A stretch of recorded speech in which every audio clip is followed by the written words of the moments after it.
Bonjour à tous chers mortels, c'est Dragmar. Oui, je vous sors toutes les vidéos le jeudi. J'ai filmé lundi.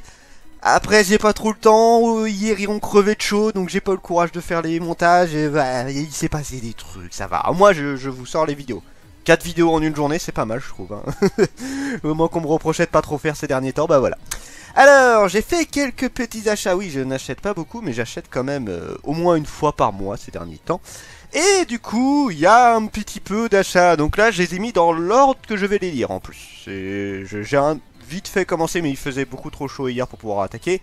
D'ailleurs, j'ai dû fermer la fenêtre, espèce d'enfoiré là. J'aimerais bien pouvoir la rouvrir. Mais ça va, là il fait un peu meilleur qu'hier. Alors, nous avons les tomes 2 et 3 de Love Fragrance. Donc, pour la petite histoire, c'était une jeune femme qui a la petite inconvénient de transpirer beaucoup. En fait, un rien la fait transpirer et c'est surtout abondamment. Donc, du coup, elle doit aller se rafraîchir et se nettoyer régulièrement aux toilettes pour pas que ça se voit trop en tout cas. Parce qu'en plus, elle est dans une grosse entreprise, là, elle est en comptabilité, tout ça. Donc, bon. Une femme même un homme hein, qui transpire à gogo, c'est pas terrible, voilà, ça se voit en plus en général, ou ça peut se sentir même. Donc voilà, elle fait attention à ça. Et en fait, elle va tomber sur un jeune homme qui fait partie du département création, qui lui en fait a la particularité d'adorer sentir tout et n'importe quoi pour pouvoir créer des savons, puisque c'est une société qui crée des savons, principalement des parfums, tout ça. Et le truc c'est qu'il a un petit peu, alors ouais on peut dire un fétichisme des odeurs, tout ça. Et à un moment donné, bah, il va être très attiré par elle à ce niveau-là. Et il va commencer à avoir une relation entre cette jeune femme et ce jeune homme. Et c'est une histoire qui est, ma foi, très sympathique. Faut avouer que ça change un petit peu et que tu accroches assez vite. Là, pour l'instant, j'avais beaucoup aimé le premier tome que j'ai présenté. Oui, si je dis pas de bêtises, j'ai déjà présenté. Et là, le tome 2 et 3 que je commence et que j'ai hâte de pouvoir lire.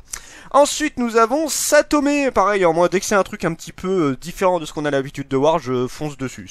J'adore ce genre de petites nouveautés, c'est rafraîchissant.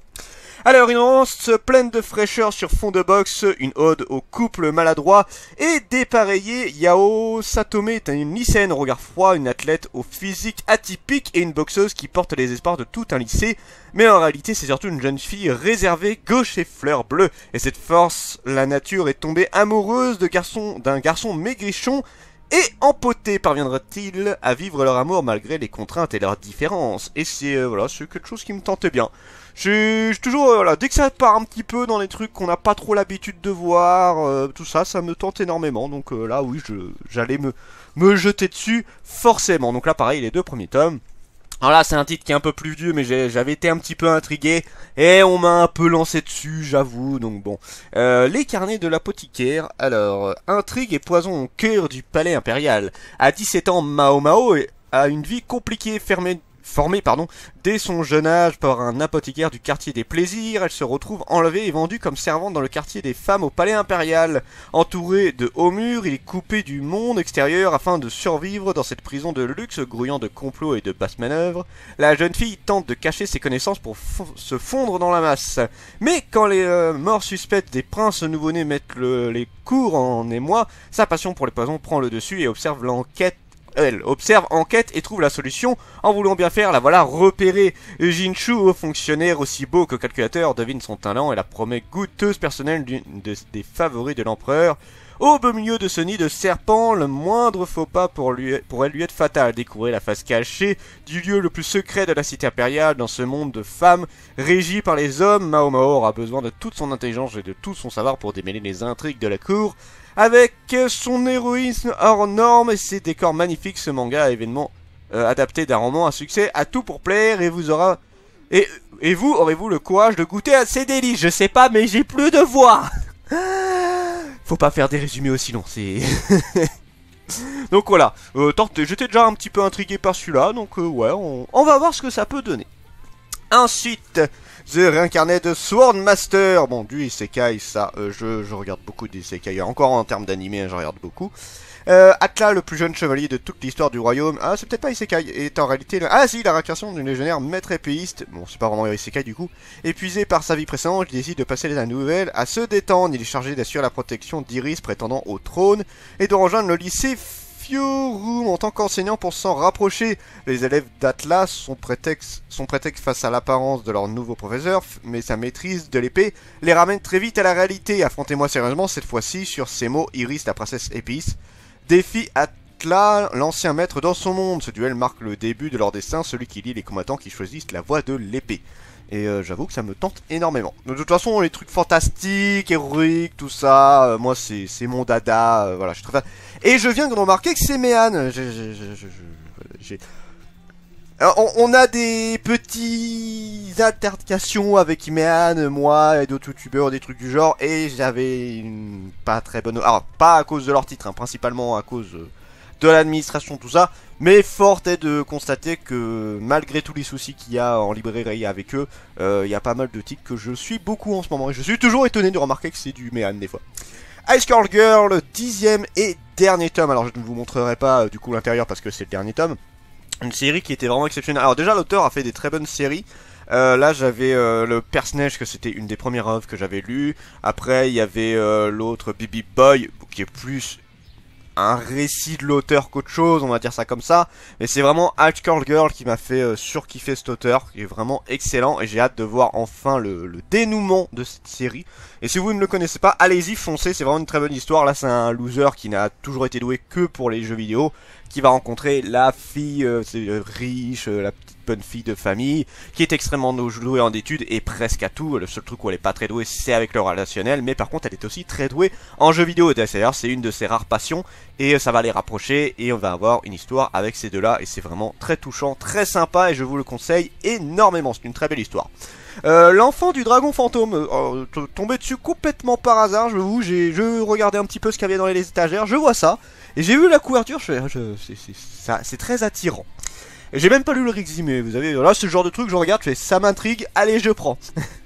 Il existe un endroit où l'on jette toutes les choses dont on souhaite se débarrasser. Il s'agit de la forêt de l'abandon.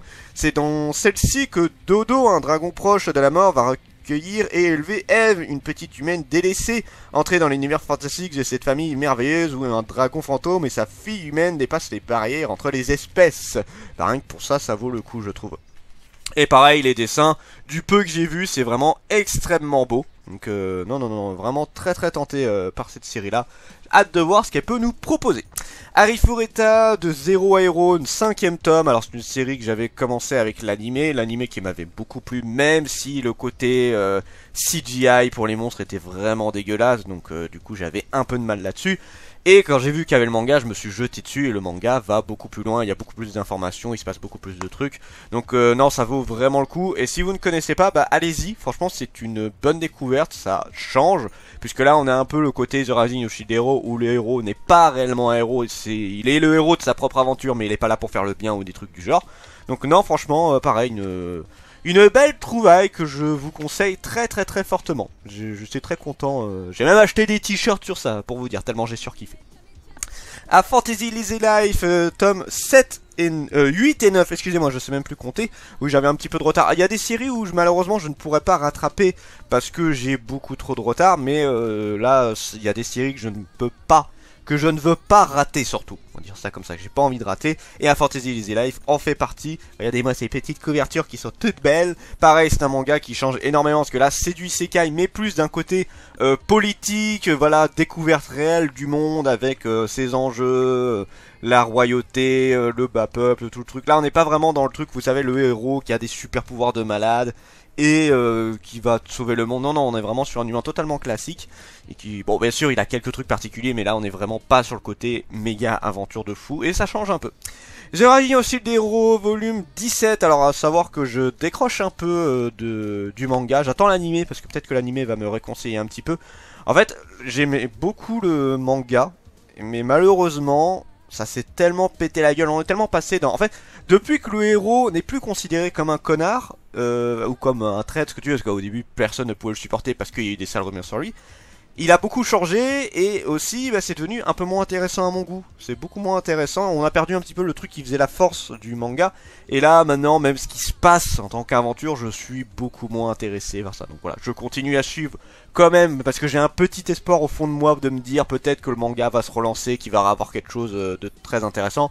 Bah bon, pour l'instant, voilà, on est au 17ème. J'ai pas encore lu le 17ème tome, mais là, ça fait au moins depuis le 11ème ou 12ème tome, voire peut-être même avant, qu'il ne se passe plus grand chose. Ça reste quand même un excellent manga et je vous conseille de voir quand même l'animé. Mais voilà, ça fait un petit moment. Le petit notebook de Mushoku Tensei. Je sais pas encore ce que je vais noter dedans, mais ben, c'est sympa, je l'ai au moins. L'Éden des sorcières, un petit extrait très joli. J'ai même pas vu les dessins. Ah ouais, d'ailleurs, les dessins me disent vaguement quelque chose. Je me demande. Ah, j'avais vu un extrait de ça à un moment. J'avais vu un extrait. L'histoire, allez, on va lire l'histoire de celui-là. Alors, l'Éden des sorcières, autrefois plantes et animaux, vivaient en harmonie jusqu'à l'arrivée de l'homme, incapable de coexister avec les autres espèces. Il a détruit sans mort faune et flore. Ont alors décidé de fuir et de se cacher. Voilà des centaines d'années que le monde n'est plus qu'une vaste étendue désolée. Pourtant, il existe encore des rares enclos de verdure. Ce sont des repères secrets des sorcières. Ces femmes d'exception sensibles à l'appel des plantes rendues responsables de leur disparition. Elles sont la cible de la reine des humains. Philly a grandi dans un de ces sanctuaires élevés par la puissante Toura. Elle tente de développer ses pouvoirs sans succès. Pour l'encourager, la vieille femme lui offre une graine qui doit la mener un jour vers l'Éden, un jardin verdoyant réservé à l'élite de leur communauté. Et la jeune apprentie n'a aucune envie de partir et préfère passer sa vie à l'abri des regards. Mais son monde s'écroule le jour où des hommes en armes s'introduisent dans sa cachette. Face à la violence des envahisseurs, tout semble perdu quand soudain la graine de Pili donne naissance à un énorme loup, mi-animal, mi-végétal. Serait-il le guide vers la terre des élus? D'un trait fin et délicat, Yumeji donne vie à un univers de dark fantasy empreint de poésie. Dans un monde en détresse, Philly devra choisir sa propre voie et découvrir la vérité sur le conflit qui oppose l'homme et la nature. La quête du paradis perdu ne fait que commencer. Et ben, ma foi, ça pourrait être intéressant. Faut voir ce que ça va donner, mais ouais, intrigué par celui-là. Le petit poster qui va bien, qui va avec. Et là, deux séries d'occasion complètes. Alors celle-là était à 35 €, un drôle de paire. Donc pareil, j'ai très hâte de lire cette série-là. Alors, c'est un gros résumé, donc accrochez-vous.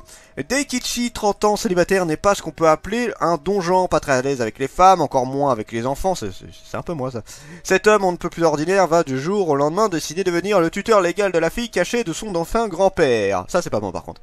Mais comment élever une jeune enfant quand on a déjà du mal à s'assumer soi-même? Un drôle de père est le premier succès de Yumi Unita, une des auteurs issues de la nouvelle vague de manga pour femmes. Elle aborde dans cette œuvre avec beaucoup d'humanité des thèmes aussi fondamentaux que l'amour familial, l'éducation ou plus généralement la responsabilité individuelle. Face à l'égoïsme de la société, Daikichi fera en effet passer les intérêts de la petite Rin avant les siens, et si le bonheur passait par le don de soi. Et j'aime. Alors tu sens que c'est une vieille série parce que c'est le vieux logo d'Akata. Je sais pas de quand date cette série là, mais c'est une très vieille série.